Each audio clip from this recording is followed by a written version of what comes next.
हम देखने जा रहे हैं आगे जाकर रेप्लिकेशन के बारे में, ठीक है। तो उससे पहले हम देखेंगे डीएनए और आरएनए के अंदर कुछ छिपी बातें। क्या छिपी बातें? एक चीज़ होती है न्यूक्लियोसाइड करके, ठीक है। हमें न्यूक्लियोटाइड तो पता है कि जब नाइट्रोजन बेस और जब शुगर और जब फॉस्फेट मिलता है तो क्या बनाती है? न्यूक्लियोसाइड बनाती है। पर अभी हम देख रहे हैं न्यूक्लियोसाइड क्या होता है, ठीक है। न्यूक्लियोटाइड पता है, न्यूक्लियोसाइड क्या होता है? जब N2 क्षार और शुगर ये दोनों जब जुड़ते हैं तो उससे बनता है न्यूक्लियोसाइड, ठीक है। और न्यूक्लियोसाइड जब फॉस्फेट के साथ जुड़ता है तो क्या बनता है? न्यूक्लियोटाइड, ठीक है। तो न्यूक्लियोसाइड जैसे कौन कौन से होते हैं? जैसे एडेनिन को अभी हम डीएनए में देख रहे हैं, ठीक है। डीएनए की बात करें फिर आरएनए में। डीएनए और आरएनए में क्या अंतर होता है? उसमें राइबोज रहती है आरएनए में, इसमें डीऑक्सीराइबोज रहती है। इसमें N2 क्षार एक डीएनए में थाइमिन रहता है और उसमें यूरासिल रहता है, तो ये अंतर है, ठीक है ना। अब हम देखेंगे भाई न्यूक्लियोसाइड डीएनए में और फिर उसका न्यूक्लियोटाइड देखेंगे क्या कहते हैं इन्हें, ठीक है। मैंने बोला छिपी बातें, ठीक है ना। तो एडेनिन को जब डीऑक्सीराइबोज से मिलाते हैं तो क्या बनता है? Deoxy adenosine. एडेनिन को जब डीऑक्सीराइबोज से मिलाते हैं शुगर से, N2 क्षार ये वाले को, एडेनिन को जब किससे मिलाते हैं हम? शुगर से, तो क्या बनता है? डीऑक्सी एडिनोसिन, ठीक है। और जब इसी डीऑक्सी एडिनोसिन को फॉस्फेट से मिलाते हैं, एक फॉस्फेट से, तो क्या बनता है? डीऑक्सी एडिनोसिन मोनोफॉस्फेट, ठीक है। इसी तरह से ग्वानिन को जब डीऑक्सीराइबोज से मिलाते हैं तो बनता है डीऑक्सी ग्वानोसिन, ठीक है, डीऑक्सी ग्वानोसिन। और जब डीऑक्सी ग्वानोसिन को फॉस्फेट के साथ मिलाते हैं तो बनेगा क्या? न्यूक्लियोटाइड, जिसको हम क्या कहेंगे? डीऑक्सी ग्वानोसिन और मोनोफॉस्फेट, ठीक है ना। और इसी तरीके से तीसरा, अगर हम साइटोसिन को किससे मिलाए? डीऑक्सीराइबोज से मिलाए तो हम कहेंगे उसे डीऑक्सीसाइटिडिन। और जब डीऑक्सीसाइटिडिन को फॉस्फेट से मिलाएंगे तो कहेंगे हम डीऑक्सीसाइटिडिन मोनोफॉस्फेट, ठीक है। और जब हम थाइमिन को जब डीऑक्सीराइबोज से मिलाएंगे तो होगा वो डीऑक्सीथाइमिडिन। और जब हम फॉस्फेट से मिलाएंगे तो हमें न्यूक्लियोटाइड मिलेगा, वो होगा हमारा डीऑक्सीथाइमिडिन मोनोफॉस्फेट। और यहाँ पर हमने देखा है साइटिडिन और थाइमिडिन कह रहे हैं हम यहाँ इन दोनों को, टी और हमारे साइटोसिन को और किसको? थाइमिन को। और हम किसको? एडेनिन और जो हमारा क्या है? ग्वानिन है, उससे ग्वानोसिन बोल रहे हैं और एडिनोसिन बोल रहे हैं। यहाँ सिन लगा रहे हैं, यहाँ डिन लगा रहे हैं। ये इसलिए होता है क्योंकि हमें पता है जो प्यूरिन है उसके ग्रुप कौन कौन से होते हैं? उसके ग्रुप होते हैं एडेनिन और ग्वानिन। तो क्या नाम रहता है इसका? हाँ, प्यूरिन, ठीक है। तो रीन आ रहा है ना, इसीलिए हम क्या लगा रहे हैं यहाँ पर? पिरामिडिन और हाँ प्यूरिन, तो इसीलिए हम क्या लगा रहे हैं? सिन लगा रहे हैं, ठीक है। प्यूरिन ईन आ रहा है ना, और पिरामिडिन में डीन आ रहा है, तो इस वजह से हम थाइमिडिन और इस तरह से साइटिडिन लगा रहे हैं, ठीक है ना। तो ये हो गया हमारा। तो न्यूक्लियोसाइड हमने देख लिया, deoxy adenosine, deoxy cytidine, deoxy क्या नाम है उसका? ग्वानोसिन, है ना, और डीऑक्सी थाइमिडिन। तो यहाँ पर हमने ये डीएनए का देख लिया। अब हम आरएनए की बात करें तो आरएनए में देखो भाई, जब एडिनोसिन को सारा सेम बराबर रहेगा, बस यहाँ पर राइबोज शुगर है, तो राइबोज शुगर है, हम वहाँ पर डीऑक्सीराइबोज लिख रहे थे, तो वहाँ पर जब हम न्यूक्लियोसाइड लिख रहे थे तो डीऑक्सी करके लिख रहे थे। यहाँ पर डीऑक्सी है ही नहीं, यहाँ पर केवल राइबोज है, तो हमें डीऑक्सी लिखने की कोई ज़रूरत नहीं है। हम केवल यहाँ पर क्या लिखेंगे? कुछ नहीं, हम लिखेंगे केवल क्या नाम है? एडिनोसिन, है ना, ग्वानोसिन। हम लिखेंगे यहाँ पर थाइमिडिन तो रहेगा नहीं, यूरिडिन, ठीक है, हाँ, और साइटिडिन। तो ये इस तरीके से हम चारों में लिखेंगे न्यूक्लियोसाइड कौन कौन से? एडिनोसिन, ग्वानोसिन, यूरिडिन और साइटिडिन। और जब ये फॉस्फेट से मिलेंगे एक फॉस्फेट से तो बनाएंगे ग्वानोसिन मोनोफॉस्फेट, यूरिडिन मोनोफॉस्फेट और साइटिडिन मोनोफॉस्फेट। अब मैं एडिनोसिन की बात क्यों नहीं कर रहा हूँ? एडिनोसिन मोनोफॉस्फेट, यहाँ से एक चीज़ पता लगती है, AMP एडिनोसिन मोनोफॉस्फेट। अगर हम इसे ATP कर दे तो हो जाएगा एडिनोसिन ट्राइफॉस्फेट, मतलब कि यहाँ पर 3 फॉस्फेट है। और ये जो ATP होती है क्या होती है? ये हमारी ऊर्जा होती है, ये हमारे एनर्जी के पैकेट्स रहते हैं, एनर्जी होती है जिसे हम ATP में वो करते हैं ना, देखते हैं।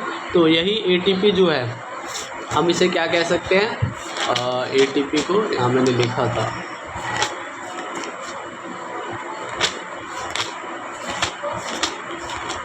हाँ, तो एक प्रकार का जो ATP है वो क्या है? न्यूक्लियोटाइड है, ठीक है। और ये न्यूक्लियोटाइड हमें पता है आरएनए का होता है, जिसमें हम इसमें 3 फॉस्फेट होते हैं। तो इस तरीके से हम ये कह सकते हैं एटीपी भी एक तरह का क्या है, न्यूक्लियोटाइड है, ठीक है, एडिनोसिन ट्राइफॉस्फेट और यहाँ पर एडिनोसिन मोनोफॉस्फेट है। अब हम देखेंगे डीएनए की प्रतिकृति, रेप्लिकेशन ऑफ डीएनए, उसका हम प्रक्रिया नहीं देखेंगे, उससे पहले हम देखेंगे भाई ये रेप्लिकेशन दिया किसने, और जो रेप्लिकेशन के बारे में जो बातें हैं वो सब कौन बता रहा है। देखो भाई, वॉटसन और क्रिक जो थे उन्होंने सर्वप्रथम यह बताया, ठीक है, कि डीएनए दोहरी कुंडलित जो होती है, मतलब रेप्लिकेशन के बारे में बताया सर्वप्रथम कि उनकी दोहरी कुंडलित खुल जाती है और प्रत्येक स्ट्रैंड जो है टेम्पलेट के रूप में कार्य करता है। टेम्पलेट मतलब क्या होता है, मतलब कि नींव की तरह, नींव की क्या बोल सकते हैं हम कि मतलब प्रत्येक स्ट्रैंड से एक और नई स्ट्रैंड बनती है, नींव बनती है, ठीक है ना।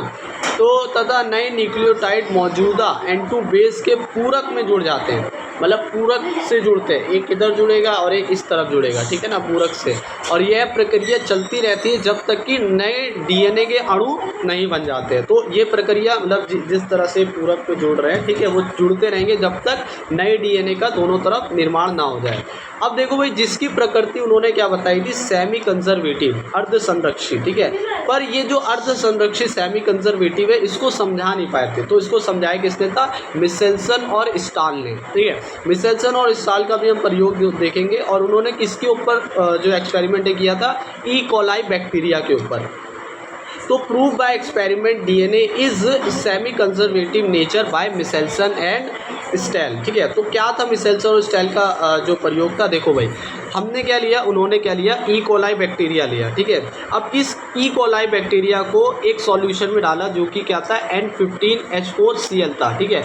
इसमें डालते ही क्या हुआ, इसकी डीएनए रेप्लिकेट करे, ठीक है। अब जब ये रेप्लिकेशन करेगा, हमें पता है कि डीएनए में क्या होते हैं, नाइट्रोजन रहते हैं, ठीक है। अब ये नाइट्रोजन को लेकर क्या कर देगा, N15 बना लेगा डीएनए, और एक और N15 बना लेगा, जिस तरह हमने बताया कि स्ट्रैंड टेम्पलेट के रूप में होते हैं, ठीक है। तो यही N15 बना लेंगे, 2 स्ट्रैंड होंगे। अब इसी N15 स्ट्रैंड को क्या करा हमने, डीएनए, अब इसी डीएनए को N14H4Cl में डाल दिया, ठीक है। अब ये भी एक तरह का सॉल्यूशन है, विलियन है, उसमें डालने पर क्या हुआ, ये प्रतिकृति करेंगे। अब प्रतिकृति करने पर अब देखो क्या होगा, देखो यहाँ पर N15 है, ये जब N14H4Cl से मिलेंगे तो यहाँ पर N15 वाला N14 वाले नाइट्रोजन को लेगा, तो ये N14 वाला स्ट्रैंड बनेगा। दूसरा वाला N15 वाले इसको लेगा, तो वो N14 वाला बनेगा। तो इस तरह से 2 स्ट्रैंड बन जाते हैं। अब उसी विलियन जो सॉल्यूशन है N14H4Cl को, है ना, हमने क्या करा, फिर से उसी में प्रतिकृति कराने पर क्या होता है, देखो भाई। अब देखो, हमें पता है कि N15 ये 2 तरह के बन चुके हैं, ठीक है ना। इसी में हमें और करवाया तो क्या होगा भाई, N14 वाले जो होंगे, है ना, वो क्या होते जाएंगे, दुगना होते जाएंगे। यहाँ पर जैसे अभी 2 बने हैं तो 2 से 4 बन जाएंगे, ठीक है। और ये जो हैं ये कितने रहेंगे, ये भी ये अपनी नियत संख्या में रहेंगे, जैसे 2 है, 1 है, 2 है तो 2 ही रहेंगे ये, इस तरह से ये। तथा सिद्ध होता है कि डीएनए रेप्लिकेशन प्रकृति अर्ध संरक्षित सेमी कंजर्वेटिव होती है, जिसमें एक जनक शुद्ध होता है तथा दूसरा कॉपी होता है। तो इससे मिशेल्सन और जो स्टाल है उन्होंने ये सिद्ध किया। तो अब हम कुछ टाइमिंग के बारे में देखेंगे, जो मैंने एक टेबल बनाई है कि जब N15H4Cl में इस सॉल्यूशन में ई कोलाई को डाला तो हमें पता है क्या मिलेगा, हमें N15 वाले 2 स्ट्रैंड मिलेंगे। अब इसी N15 वाले को N14H4Cl सॉल्यूशन में डाला तो 20 मिनट बाद क्या होता है कि एक तो N14 वाला स्ट्रैंड बनते हैं, मतलब एक डीएनए के ये स्ट्रैंड बनते हैं, और एक N15 और N14। तो ये देखकर हम सिद्ध कर सकते हैं कि सेमी कंजर्वेटिव क्या है, इसकी नेचर प्रकृति है, ठीक है। अब तीसरे में हमने क्या करा, इसी को जो 2 N15 वाले आए हैं, ठीक है, इनको 40 मिनट के बाद देखा, इसी उसमें डले हुए, ठीक है, विलियन में। तो अब हमें क्या प्राप्त होते हैं, वो 2 ही रहते हैं, पर 2 और N14 वाले बन जाते हैं, ठीक है। अब उसके बाद मतलब ये 4 हो गए। अब 80 मिनट बाद देखा तो यही 2 बने रहते हैं N14 वाले 2 स्ट्रैंड, पर देखो यहाँ पर 6 जो है N14 वाले बन जाते हैं, मतलब 8 हो गए हैं। पहले कितने थे, 20 मिनट में 2 थे, फिर 40 मिनट में 4 हुए, और फिर 80 मिनट में 8 हो गए। इस तरह से हमने इसको देखा है, ठीक है ना।